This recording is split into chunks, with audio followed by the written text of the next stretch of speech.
গাজায় গেল ২৪ ঘন্টা ইসরায়েলি বাহিনীর হামলায় ২১ জন ফিলিস্তিনি নিহত হয়েছেন। এ নিয়ে গাজায় এখন পর্যন্ত ইসরায়েলি বাহিনীর হামলায় ৪৬,০০০ জন ফিলিস্তিনি নিহত হলেন।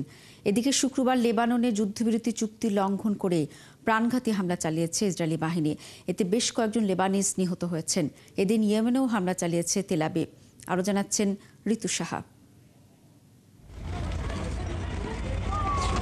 গাজায় এক মুহূর্তের জন্য থেমে নেই ইসরায়েলি বাহিনীর হামলা।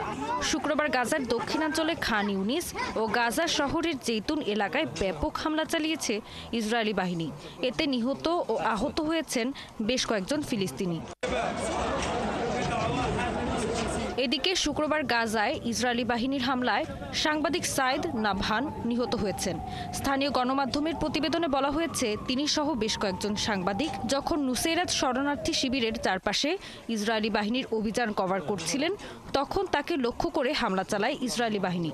এ নিয়ে গাজায় ২০২৩ সালের ৭ই অক্টোবর থেকে এখন পর্যন্ত অন্তত ২০০ জন সাংবাদিক নিহত হয়েছেন। শুক্রবার অধিকৃত পশ্চিম তীরেও ব্যাপক হামলা চালিয়েছে ইসরায়েলি বাহিনী। এদিন পশ্চিম তীরের বেথ লেহেমের দক্ষিণে আররুম শরণার্থী শিবিরে একজনকে গুলি করে হত্যা করে ইসরায়েলি সেনারা। এছাড়া এদিন দখলকৃত পশ্চিম তীরের আরও বেশ কয়েকটি এলাকায় হামলা চালানো হয়েছে। যুদ্ধবিরতি উপেক্ষা করে হামলা হয়েছে লেবাননেও। দেশটির দক্ষিণাঞ্চলে ইসরায়েলি বাহিনীর হামলায় বেশ কয়েকজন লেবানিজ হতাহত হয়েছেন। এদিকে এদিন ইয়েমেনের একটি বিদ্যুৎ কেন্দ্র ও দুটি বন্দরে যুদ্ধবিমান থেকে বোমা হামলা চালিয়েছে ইসরায়েলি বাহিনী। হুথিদের ড্রোন ও ক্ষেপণাস্ত্র হামলার প্রতিশোধে রাজধানী সানার হেজিয়াজের প্রধান বিদ্যুৎ কেন্দ্র লক্ষ্য করে ১৩ বার বিমান হামলা চালিয়েছে তারা। এতে সানহান জেলার হেজিয়াজ বিদ্যুৎ কেন্দ্রে হামলায় কর্মীসহ বেশ কয়েকজন বেসামরিক নাগরিক আহত হয়েছেন। এছাড়া সেখানকার কয়েকটি বাড়ি ঘরও ক্ষতিগ্রস্ত হয়েছে।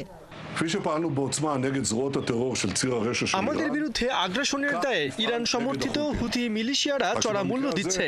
হুথিদের বিরুদ্ধে ইসরায়েলি অভিযান অব্যাহত থাকবে।